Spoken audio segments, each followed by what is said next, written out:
샬롬, 오늘 예배에 나오신 우리 모든 성도님들 환영합니다. 오늘은 부활절 제5주일이자 청년주일입니다. 대한민국에서 청년은 법적으로 만 34세까지입니다. 그런데 지자체마다 그 기준들이 조금씩 다르더라고요. 어느 지자체는 39세까지, 또 어느 곳은 45세까지 정한 곳도 있고 심지어 49세까지인 곳도 있습니다. 실제로 영양, 공화, 울진에 가면 저도 아직 청년입니다. 우리 교회는 청년의 비율이 압도적으로 높은 교회입니다.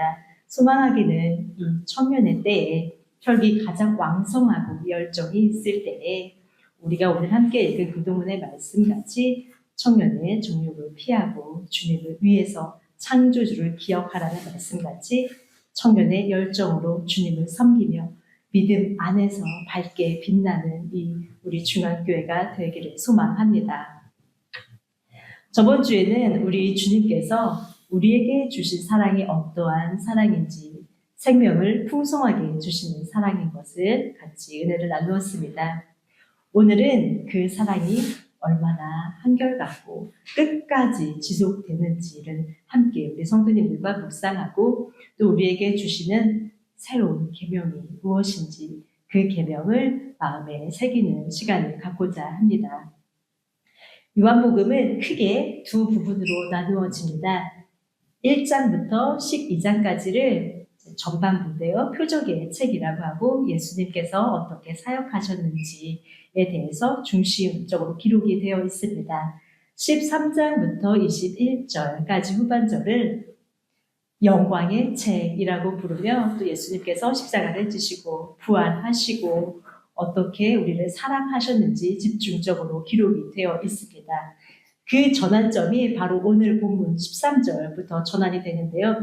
요한복음 14장부터 17장까지를 예수님께서 십자가를 지시기 전에 잡히시기 전에 마지막으로 제자들에게 하는 고별 설교라고 할 수 있습니다. 오늘 본문은 그 설교를 압축해서 요약해 놓은 부분이라고 말할 수 있고요. 그 핵심 주제는 바로 사랑입니다. 특별히 변하지 않고 끝까지 계속되는 사랑입니다. 지금 예수님과 제자들은 유월절을 지키려고 하고 있습니다. 유월절에 유대인들이 지키는 전통이 있습니다. 바로 유월절 음식들을 차려놓고 가장이 가족들에게 이야기를 합니다. 우리가 어떻게 애굽에서 종되었었고 어떻게 우리를 하나님께서 인도하여 주셨는지 유월절 어린 양의 피로 문설주에 발라서 우리는 한 사람도 해함이 없이 하나님께서 모두를 구해주셨다는 이야기를 하곤 했습니다. 오늘 저녁 식사 자리에서는 그 유월절의 주인공 된 바로 우리 예수님 유월절 어린 양 되신 분께서 가장과 같이 제자들에게 이야기를 하십니다. 그 주제는 내가 너희를 사랑한 것 같이 너희도 서로 사랑하라 입니다. 이 사랑의 계명은 예수님께서 갑자기 말씀하신 것이 아니라 구약 시대 때부터 이미 율법 시대부터 매우 중요하게 여겨졌던 계명입니다. 레위기 19장 18절입니다. 한 백성끼리 앙심을 품거나 원수 갚는 일이 없도록 하여라. 다만 너는 너의 이웃을 내 몸처럼 사랑하여라. 나는 주다. 아멘. 이 계명은 이스라엘 공동체 안에서 매우 중요하게 여겨졌습니다. 사실 성경을 딱 한 줄로만 요약하세요 라고 한다면 바로 하나님 사랑, 이웃 사랑이지요. 그런데 예수님께서는요 여기에 결정적인 한 구절을 더하십니다. 바로 내가 너희를 사랑한 것 같이. 우리가 서로 사랑하되 내 기준으로 내 생각으로 사랑하는 것이 아니라 예수님께서 우리에게 보여주신 사랑으로 그 사랑으로 사랑하라는 말씀입니다. 우리가 해야 하는 사랑의 기준은 내가 아니고 내 사랑도 아니고 저 사람이 원하는 저 사람의 기준도 아니고 바로 예수님의 사랑입니다. 우리에게 이 사랑에 대해서 전환을 원하십니다.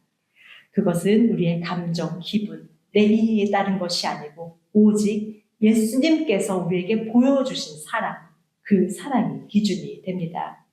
예수님께서 주시는 이 세 계명을 주시는데요. 시점이 매우 아이러니하기도 합니다. 오늘 본문 앞부분은요. 유다가 예수님을 팔려고 나가는 부분이고요. 그리고 오늘 본문 바로 뒷부분은 베드로가 예수님을 부인하는 것을 예수님께서 베드로에게 알려주시는 부분입니다. 배신과 부인 한 가운데에서 예수님은 서로 사랑하라고 말씀하십니다. 그리고 다만 명령으로서가 아니라 그 가운데에서 배신과 부인 가운데에서도 어떻게 끝까지 사랑하시는지를 우리에게 친히 보여주십니다. 예수님은 유다를 단순히 제자 그렇게 생각하지 않고 특별히 생각하셨습니다. 특별히 믿었기에 그를 재정을 맡는 자로 세워주셨고요. 3년 동안 함께 먹고 함께 자고 함께 사역하면서 참 정도 많이 들었을 것 같습니다. 그런데 지금 그가 자신을 팔러 나가는 모습을 보시며 우리 예수님은 기분이 어떠셨을까요? 유다가 나가기 바로 전의 장면은요, 예수님께서 제자들의 발을 씻어주시는 장면인데요.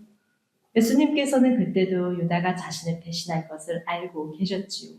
알고 계심에도 불구하고 다른 제자들과 동일하게 똑같이 그의 발을 씻어주시며 그를 끝까지 사랑하십니다.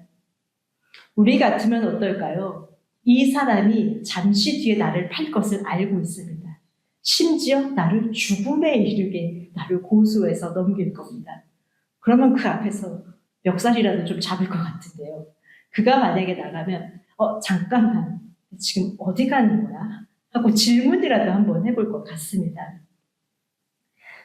사실 그렇게 큰 배신이 아니더라도 우리는 작고 사소한 일로도 마음이 틀어지기도 합니다. 상대가 나에게 잘해줄 때는 자연스럽게 좋은 관계가 유지되다가도 아주 작은 일, 아주 서운한 일이 생기면 그것으로 마음이 멀어지기도 하고 그 일이 몇 번 생기면 모르는 사람처럼 대하거나 심지어 관계를 끊어버리기도 합니다. 내가 누군가에게 밥 한 번 사줬는데 그 사람이 나에게 조금 서운하게 하면 아니 내가 그때 밥도 사줬는데 어떻게 나한테 이럴 수 있어? 라며 내가 준 것을 기억하기도 하지요. 그러나 이것은 주님께서 우리에게 보여주신 사랑은 아닙니다. 주님은 자신을 배신한 유다의 발을 씻기시고 주님을 팔아 넘기려고 나가는 유다를 보시면서 마음이 아프지만 그래도 그를 끝까지 사랑하시고 그 상황에서도 제자들에게 서로 사랑하라고 말씀하시는 것이 주님의 사랑입니다. 유다뿐만이 아닙니다. 예수님의 수제자인 베드로도 바로 그 밤에 예수님을 3번 부인할 것을 예수님은 알고 계십니다. 그러나 베드로에게 나 정말 실망이다 하지도 않으시고 혹은 화를 내시지도 않으십니다. 다만 베드로가 나중에 후에 그 말씀을 기억하면서 돌이킬 수 있도록 미리 알려주실 뿐입니다. 베드로의 현재의 모습을 받아들이면서도 이 다음에 베드로가 변할 모습을 미리 보시고 미리 믿어주시고 미리 그때의 상황을 현재적으로 받아들이시면서 그를 사랑하십니다. 배신과 부인 사이에서 실망과 낙심, 분노라는 감정에 빠지지 않으시고 그들을 끝까지 사랑하시면서 제자들에게 내가 너희를 사랑한 것 같이 너희도 서로 사랑하라고 말씀하십니다. 내가 너희를 사랑한 것 같이 너희도 서로 사랑하라는 말씀은 우리는 어쩌면 어릴 때부터 많이 들어왔을 것입니다. 그 말씀을 잘 알고 있는 우리는 그 계명을 잘 알고 있는 우리는 어떻게 사랑하고 있나요?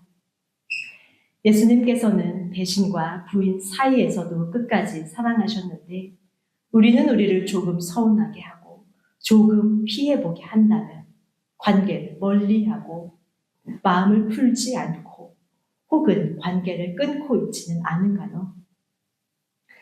사랑하는 여러분, 사랑은 내 마음에 맞는 사람만 하는 것이 아닙니다. 이제는 우리 사랑의 기준을 바꾸어서 예수님께서 우리에게 보여주신 사랑으로 우리도 사랑을 해야 합니다. 베드로의 변화된 모습을 미리 믿어주시고 사랑하셨던 것처럼 우리가 아직 죄인 되었을 때에 우리를 사랑하셨던 것처럼 그 사랑을 본받아서 우리도 우리 주변에 많은 사람들, 내 마음에 맞지 않는 사람들도 있지요. 그러나 그 상대방의 미래를 기대하고 믿어주며 사랑해야 합니다. 배신과 부인 가운데서도 사랑을 기대합시다. 12세기 프랑스에 아벨라르라는 아주 뛰어난 철학자이자 신학자가 있었습니다. 명석하고 카리스마 넘치는 인물이었고요. 당시 파리 사교계에서는 최고의 인물이었습니다. 훗날 장래가 매우 촉망되는 인물이었지요. 22세 때 스승과 논쟁을 벌여서 스승을 이기고 새 학파를 만들어내기도 하고요. 파리 대학의 교수로 나가면서 그 아벨라르의 강의를 듣기 위해서 수천 명의 학생들이 모여드는 일까지도 생겨납니다. 그런데 그렇게 잘 나가던 그가 39세 때 약 20살가량 어린 10대 후반에 엘로이즈라는 여인을 만나면서 그는 처음이자 마지막인 인생의 연애를 하게 되는데요. 엘로이즈는 당시 유일한 여성 철학자라 해도 과언이 아닙니다. 그녀는 매우 명석해서 프랑스어, 라틴어, 히브리어, 그리스어까지 잘했습니다. 또 글쓰기도 매우 뛰어났습니다. 어릴 때부터 수도원에서 지냈는데요. 삼촌이 엘로이즈의 명석함을 알아봅니다. 그리고 그 삼촌은 노트르담의 정규 회원이었는데요. 당시에 매우 중세교회에서 높은 인물로 영향력이 큰 인물이었습니다. 삼촌이 엘로이즈를 보고 자신이 후원자가 되기를 바랍니다. 그리고는 당시에 최고로 잘 나갔던 지성인이었던 아벨라르에게 우리 조카를 위해서 과외를 좀 해달라고 부탁을 합니다. 부탁을 하고 엘로이즈를 삼촌의 집으로 불러들이고 과외 선생인 가정교사로서 아벨라르도 집으로 불러들여서 함께 살게 됩니다. 그러나 그 둘은 순식간에 연인 사이가 됩니다. 하라는 공부는 아니고 연애를 합니다. 최고의 지성이었던 두 사람인데요. 그 당시 둘이 썼던 편지를 보면 정말 얼굴이 화끈해질 정도로 노골적인 내용들이 많이 있습니다. 아벨라르가 친구에게 보낸 편지 일부인데요. 우리 앞에 책들이 펼쳐져 있었지만 그것들을 읽기보다는 사랑의 미로를 더 많이 주고받았고 나의 몸은, 나의 손은 이야 생략하겠습니다. 꼬리가 길면 잡히는 법. 그들의 연애는 곧 삼촌에게 발각이 됩니다. 아이도 생깁니다. 아벨라르는 지적인 명성은 있었지만 당시 귀족은 아니었지요. 그렇기 때문에 삼촌은 아벨라르가 딱히 마음에 들지는 않았습니다. 그렇지만 아이가 생겼으니 뭐 어떡합니까? 이제 결혼을 하라고 정식으로 요구를 합니다. 하지만 당시 시대는 어떤 시대였냐면요. 우리 성도님들께서 잘 아시다시피 귀족이 아니고서는 성공을 하려면 수도사가 되는 길이 가장 빨랐습니다. 당시의 모든 학문은 신학으로 합쳐져 있었고요. 성공을 하려면 반드시 신학자가 되어야 하는 구조였고 그러면 결혼을 하면 안 되었지요. 매우 잘 나갔던 신학자인 자신의 연인이 아벨라르는 사실 결혼을 하려고 했습니다. 그런데 엘로이즈가 요즘에도 그러기 쉽지 않은데요. 참 대단한 녀석입니다. 그것을 거절합니다. 당신은 당신의 일을 하시오. 내가 원하는 것은 당신이지 결혼이 아닙니다. 하고 결혼하기를 반대합니다. 그러나 삼촌이 가만두지 않지요. 가족들의 의견을 반영해서 비밀 결혼을 하고 대신에 대외적으로는 솔로인 것 같이 활동을 하기로 잠정적으로 의견을 모았습니다. 후에 아이가 태어나고요. 아이는 아벨라르의 누이가 키우게 됩니다. 그런데 삼촌은 이 상황이 마음에 들지 않습니다. 그래서 결혼을 했다는 것을 폭로해 버립니다. 그리고 자신의 조카가 화를 내자 그때부터 조카를 학대하고 이제 폭언을 붙기 시작하는데 아벨라르가 그것을 보고 마음이 좋지 않지요. 내 사랑하는 사람이 그렇게 학대를 당하는 것을 보고는 그녀를 수도원으로 피신시킵니다. 근데 여기서 큰 오해가 생깁니다. 삼촌은 본인이 그렇게 하면 아벨라르가 엘로이즈를 데리고 가서 이제 공식적으로 부부로 살 줄 알았는데 수도원에 보낸 것을 보고는 이 친구가 내 조카를 버리고 우리 가문을 모독하는구나 라고 오해를 합니다. 그리고 아벨라르의 하인 4명을 매수해서 거세시킵니다. 이 일로 아벨라르는 몸과 마음에 너무나 큰 상처를 입게 되고 수도원으로 들어가서 모든 연락을 끊습니다. 자신뿐만 아니라 엘로이즈에게 연락을 해서 이제 나는 이렇게 살 테니 독신으로 살 테니 당신도 수녀가 되시오. 서원을 하게 합니다. 수도원으로 완전히 은둔해 버렸고 엘로이즈도 몹시 괴로워했지만 그의 뜻을 받아들여서 수녀가 됩니다. 어린 시절도 수도원에서 지냈던 엘로이즈는 잠깐 바깥에서 지낸 그 3년의 시간이 바깥에서 지낸 시간 전부입니다. 그리고 나머지 시간도 다시 수도원에서 평생을 보내게 됩니다. 그 후 아벨라르는 그녀에게 10년간 연락을 하지 않습니다. 10년 뒤에 엘로이즈가 머물렀던 수도원이 파산을 하게 되는데요. 수도원이 파산을 하니 그녀는 순식간에 갈 곳이 없습니다. 그때 아벨라르에게 연락이 옵니다. 그리고 자신이 수도원장으로 있던 수도원을 그냥 엘로이즈에게 100% 양도하고 자신이 떠납니다. 수도원을 양도해 주었다는 것은 자신이 평생 일구어온 모든 재산을 그녀에게 준 것입니다. 수도원에서 엘로이즈는 아벨라르를 무척이나 그리워하며 편지를 씁니다. 그리스도 다음으로 내게 유일한 당신에게, 그리스도 안에서 당신에게 유일한 내가 편지를 씁니다. 이런 구절도 있습니다. 신을 걸고 맹세합니다. 세상을 다스리는 황제가 제게 결혼의 영예를 바치며 세상을 주겠다고 약속한다 해도 저는 그의 황후로 불리기보다는 당신의 창부로 불리는 게 더 감미롭고 가치 있습니다. 내 몸은 수도원에 있어도 내 마음은 당신 곁에 있습니다. 세상에서는 당신을 잃었지만 내 영혼에서는 단 한 번도 당신을 놓은 적이 없습니다. 이렇듯 그녀는 자신의 솔직한 감정, 사랑의 마음을 아벨라르에게 끊임없이 표현하는데요. 아벨라르는 무심하게도 답장을 하지 않습니다. 아마도 그녀가 수녀로서의 사명을 마음 흔들리지 않고 완성할 수 있도록 그녀를 도우려고 했겠지요. 그녀에게는 그렇게 냉대했지만 정작 자신의 친구에게는 이렇게 글을 씁니다. 우리가 만끽한 그 기쁨이 너무도 감미로워서 생각만으로도 너무나 사랑스러운 것이 나를 행복하게 해주네. 그리고 아벨라르는 가끔 답장을 보내는데요. 그 답장은 개인적인 이야기는 전혀 없고 신학적인 이야기만 있었습니다. 아벨라르는 63세의 나이로 소천을 하게 되고요. 그리고 22년 후에 엘로이즈도 그의 뒤를 따라가게 됩니다. 엘로이즈가 소천하기 전에 고백입니다. 나는 가혹한 운명을 당신과 함께 전부 견디어 냈나이다. 청하오니 이제 당신과 잠들게 해주소서. 시련이 끝나게 하시고 빛이 있는 쪽을 향하게 하시며 영혼을 자유롭게 해주소서. 일생 동안 얼마나 그녀가 괴로움 가운데, 그리움 가운데, 외로움 가운데 있었는지를 알 수 있습니다.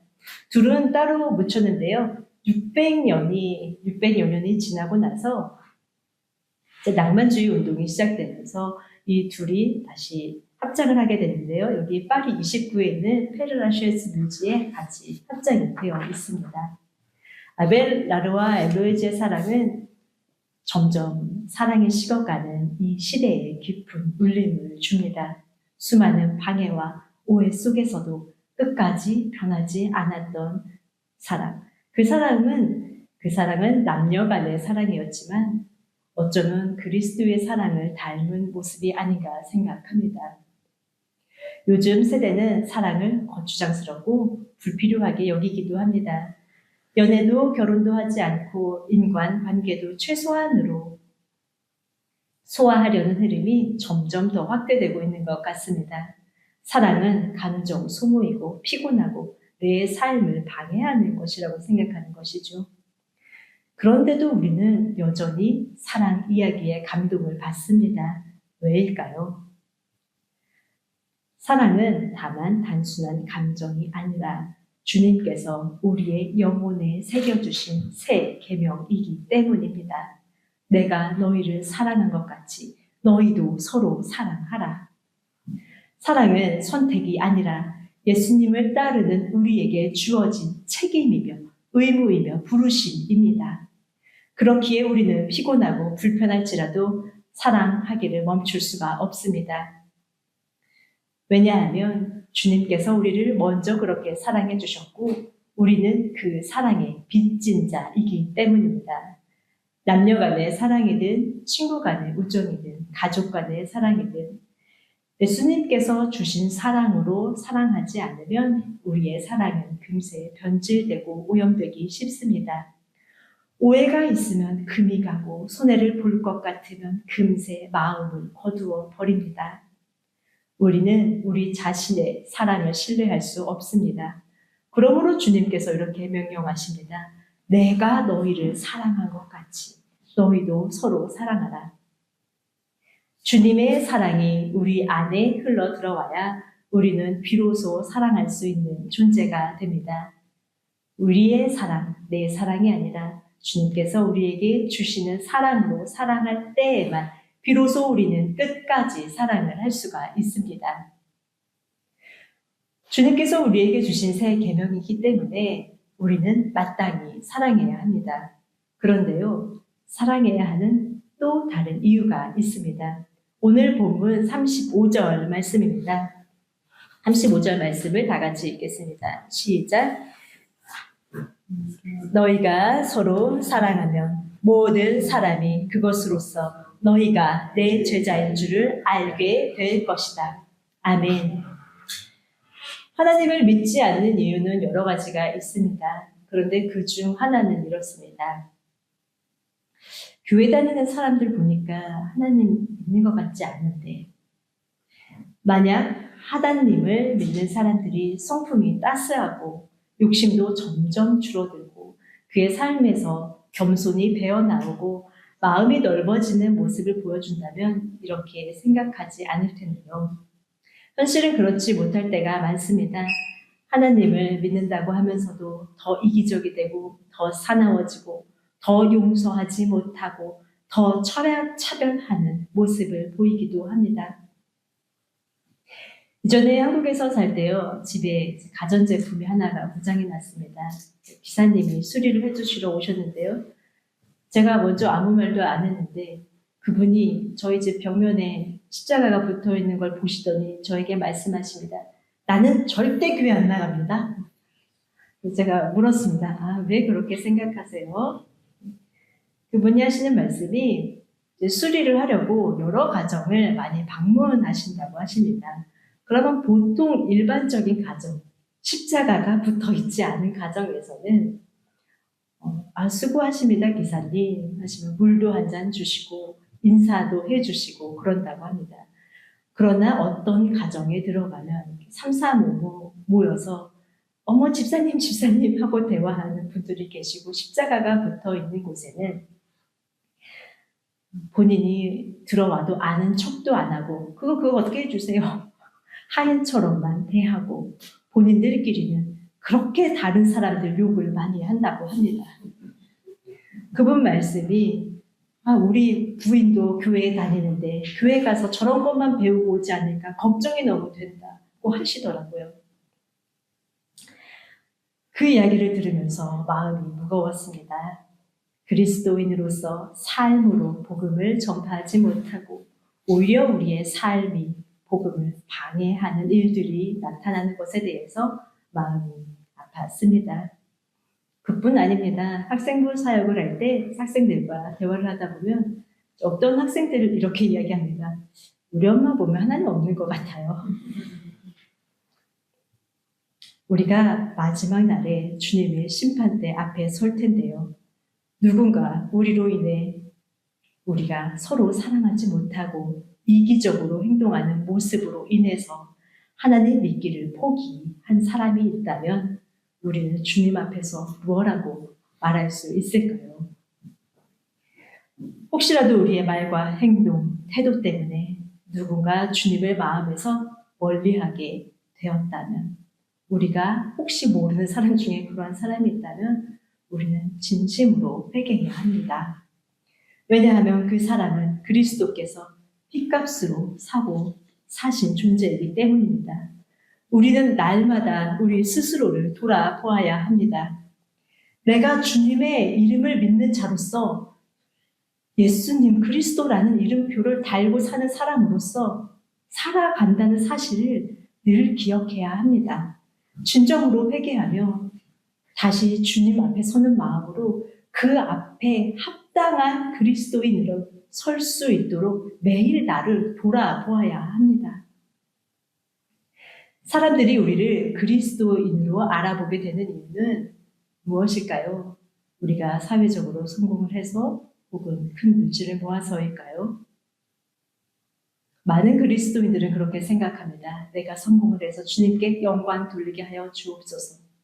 그러나 그것은 우리가 하나님의 영광보다 세상의 영광을 더 사랑하기 때문에 나타나는 현상입니다. 사람들이 우리를 그리스도인이라고 알아보게 될 때에는 우리가 서로 사랑하는 모습을 보일 때입니다. 고린도전서 13장에는 내가 예언을 하고 방언을 하고 내 몸을 불살르게 내어주고 내 있는 모든 전 재산을 나눠줄지라도 사랑이 없으면 아무것도 아니다 라고 사도 바울이 기록하였습니다. 아무것도 아닌 것으로 우리 하나님께 영광 돌릴 수는 없겠지요. 하나님께 영광 돌리는 방법은 바로 우리가 서로 사랑하는 것입니다.